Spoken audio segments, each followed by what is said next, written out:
existe algo bom em mim. Sabe, tantas vezes eu falhei e a vontade sempre é desistir. E mesmo se eu subir o alto monte ou descer o vale, me alcançará.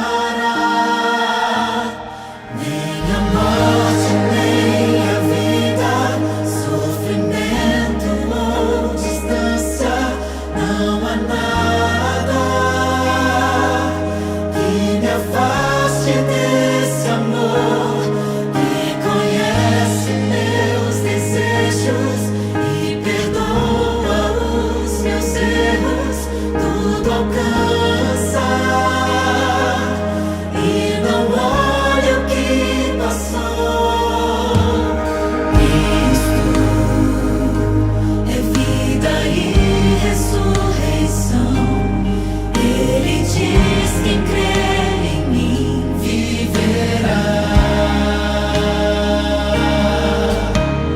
Cristo deu sua vida lá na cruz, suportou a dor, tomou meu lugar.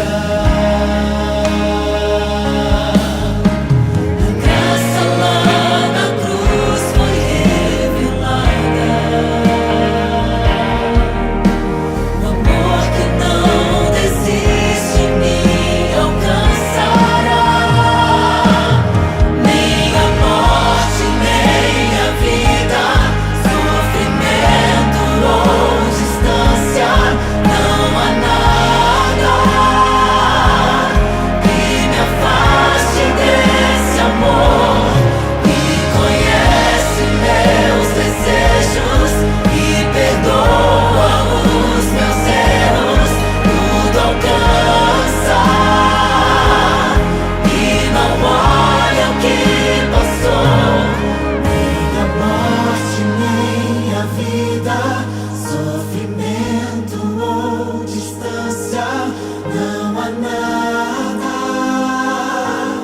que me afaste desse amor que conhece meus desejos e perdoa os meus erros, tudo alcança e não olha o que passou, que conhece meus desejos e perdoa os meus erros, tudo alcança e não olha o que passou.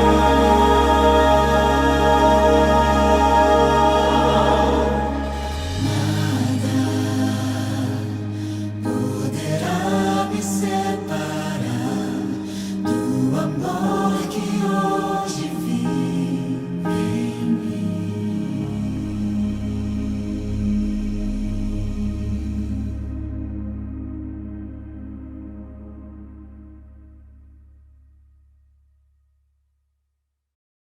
Olá, eu sou o pastor Rafael Rossi e foi um prazer acompanhar vocês nesta última semana onde estudamos o amor vive. Esse amor vive porque Cristo vive. E porque Ele vive, nós temos esperança. E porque nós temos esperança, você não precisa viver com a cabeça abaixada. Você não precisa viver lamentando, murmurando, nem com medo. Porque o nosso futuro será um futuro glorioso. Ah, mas deixa eu te dizer uma coisa. Esse futuro será apenas glorioso para aqueles que se entregam, para aqueles que decidem-se por Jesus. Portanto, o momento é esse. A hora é agora. O tema de hoje é o amor que promove o poder. Antes de irmos à palavra, à Bíblia, porque tudo começa na palavra, eu quero lhe convidar a fechar os olhos e vamos orar e pedir que Deus nos abençoe neste estudo. Bondoso Pai, estamos começando o último estudo dessa série. Já vimos que o amor vive e neste momento, na nossa última reflexão, eu quero lhe pedir que o teu Espírito impressione todos os corações, todas as vidas que estão acompanhando este vídeo, para que uma mudança aconteça, para que uma transformação seja real e efetiva na vida de cada adorador. Permanece, portanto, conosco, é o que eu lhe peço no nome de Jesus. Amém. Jesus tinha poder, ele era poderoso, poderia fazer coisas surpreendentes, mas certa vez para os seus discípulos, ele demonstra que o poder que Jesus tinha não estava apenas limitado a ele, mas que os discípulos, os seguidores de Cristo, também poderiam demonstrar esse mesmo poder. Se você está com a sua Bíblia aí, eu quero lhe convidar a abrir no Evangelho de João, no capítulo 14 e o versículo 12. João 14, 12. Minha Bíblia já está aberta aqui e diz assim: em verdade lhes digo, que aquele que crê em mim fará também as obras que eu faço, e outras maiores fará, porque eu vou para junto do Pai. Você já ouviu alguma expressão que diz assim, não tente fazer isso em casa? Na TV, na internet, estão sempre alguns desses experimentos acompanhados dessa recomendação. Somente um profissional pode fazer isso, ou fazer aquilo, ou fazer algo assim. Essa recomendação é uma advertência para que você não tente fazer porque vai dar errado. Sabe que com alguns personagens bíblicos acontece a mesma coisa. Não tente reproduzir o que estes homens e mulheres de fé fizeram se você não tiver fé. Porque sem a fé, provavelmente esses episódios darão errado. E se derem errado, você pode até se ferir. O que eu quero dizer é, não use os métodos de Deus sem Deus. Você precisa, primeiramente, ser uma mulher, um homem de fé. Porque sem isso, você vai se colocar em uma posição muito, muito arriscada. Por exemplo, lembra de Davi? Ele era um pastor de ovelhas e que foi visitar os seus irmãos que estavam na frente de batalha. E lá tinha um gigante chamado Golias. E Davi vai enfrentar esse gigante. Tire a fé e Davi estava morto. Um gigante forte, bem armado, equipado, guerreiro, lutador, contra Davi, pequeno, pastor, mal equipado, desarmado, porque foi a Golias com paus e pedras. Tire a fé e Davi está morto. Mas coloque a fé, Davi vence o gigante. Lembra de Moisés? Tire a fé de Moisés e ele jamais conseguiria tirar o povo do cativeiro egípcio. Tire a fé de Daniel e ele estaria morto dentro da cova dos leões. Pense em Gideão e os 300 que enfrentaram o exército dos midianitas. Eles eram muito menores, eles eram muito poucos. Tire a fé e Gideão e os 300 estariam mortos. O que fez a diferença na vida dessas pessoas foi a fé. E é a fé que vai fazer a diferença na minha vida e na sua vida. É esta fé em Cristo que pode transformar a sua história. É a fé em Cristo que pode modificar qualquer situação que esteja à sua volta. Não existe cristianismo sem Cristo. E ter Cristo na vida é ser como Cristo. Jesus era um homem de poder, mas também descobrimos que tudo o que Jesus fez quando esteve nesta terra, nós, pessoas comuns, também podemos fazer como outros fizeram também. Lembre-se, Jesus disse, em verdade lhes digo, que aquele que crê em mim fará também as obras que eu faço e outras maiores fará. Jesus andou sobre as águas, lembra disso? Mas também está registrado no mesmo episódio que Pedro também andou sobre as águas. Nos evangelhos, Jesus multiplicou 2 vezes pães. O profeta Eliseu também alimentou 100 homens com apenas 20 pães. Jesus lia pensamentos. Pedro leu os pensamentos de Ananias e Safira, como está em Atos no capítulo 5. Jesus operou milagres de cura. Pedro e João quando entraram pela porta formosa do templo, também curaram o coxo. Atos capítulo 3. Jesus ressuscitou pessoas. Pedro ressuscitou Dorcas. Paulo ressuscitou Eutico em Trode. Elias ressuscitou o filho da sunamita. Em outras palavras, aquilo que Jesus fez, outros já fizeram. Porque o poder de Deus não estava apenas em Jesus, mas o poder era o poder que está à disposição de qualquer ser humano. Vamos analisar juntos 2 caminhos pelos quais é possível obter poder. O primeiro, não confunda o poder de Deus com o que o mundo chama de poder. São coisas bem diferentes.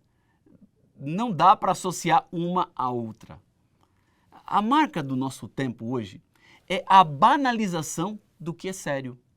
Vivemos em uma época em que as palavras perderam seu significado. As palavras perderam o seu poder. Agora, como poderemos viver e pregar sem poder? Será impossível. O poder que Deus nos dá não tem nada a ver com posses materiais. O poder que Deus nos dá não tem nada a ver com uma carteira funcional que você tenha, com uma função que você ocupe. Por isso, esses poderes são diferentes. E se nós queremos o poder de Cristo, precisamos recorrer à fonte desse poder. Veja, Mateus capítulo 10, versículo 1, diz assim, Mateus 10, 1, estou quase aqui, Mateus 10, 1. Quando Jesus chama os 12 apóstolos, diz assim, tendo Jesus chamado os seus 12 discípulos, deu-lhes autoridade sobre espíritos imundos para os expulsar e para curar todo tipo de doenças e enfermidades.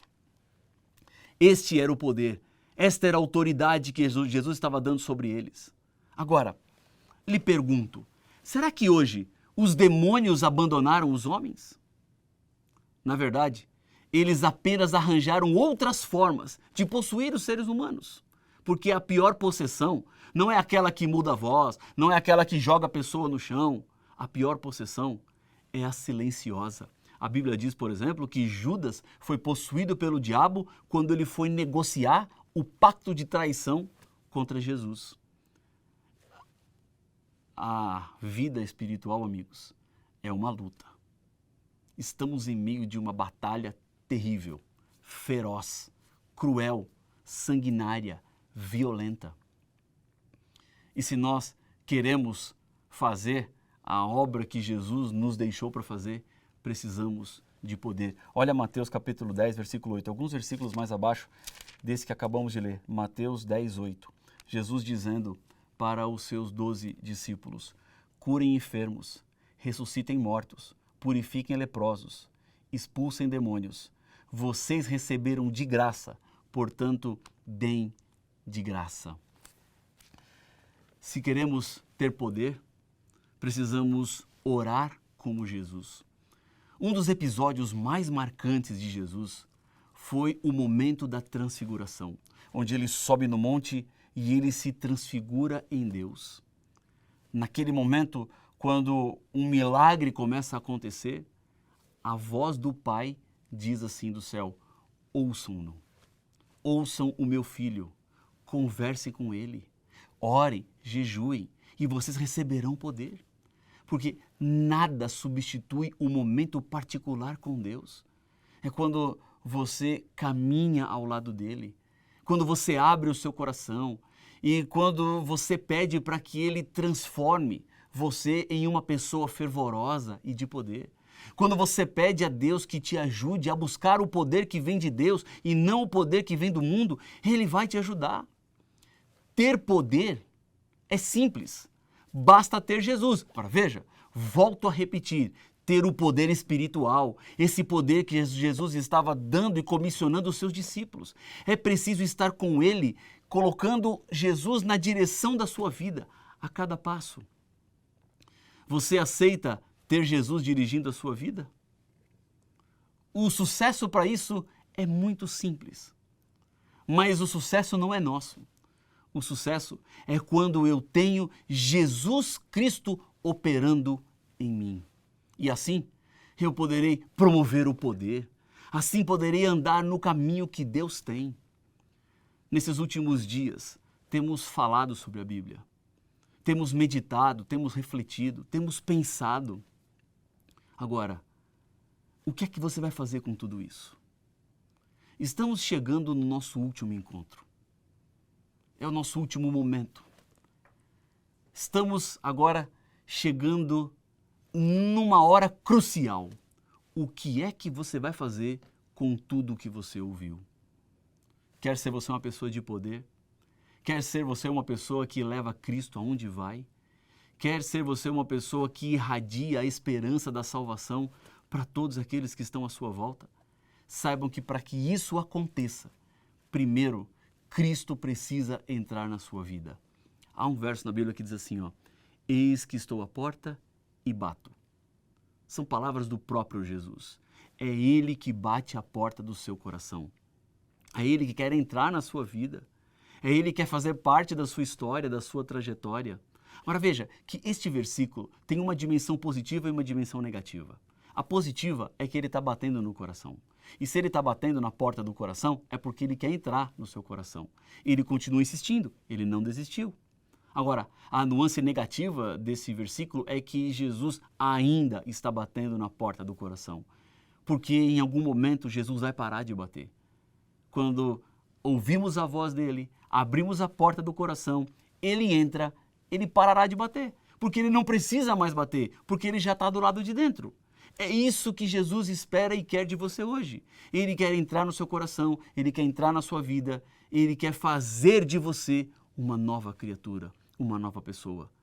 Mas quanto tempo mais Jesus ficará batendo?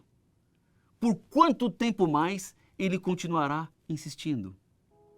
Até quando você deixará Jesus do lado de fora da sua vida? Eis que estou à porta e bato. Ouça a voz do Senhor Jesus. Ouça o clamor que o Espírito Santo faz neste momento, para que Jesus entre na sua vida, seja o Senhor e seja o Salvador da sua história.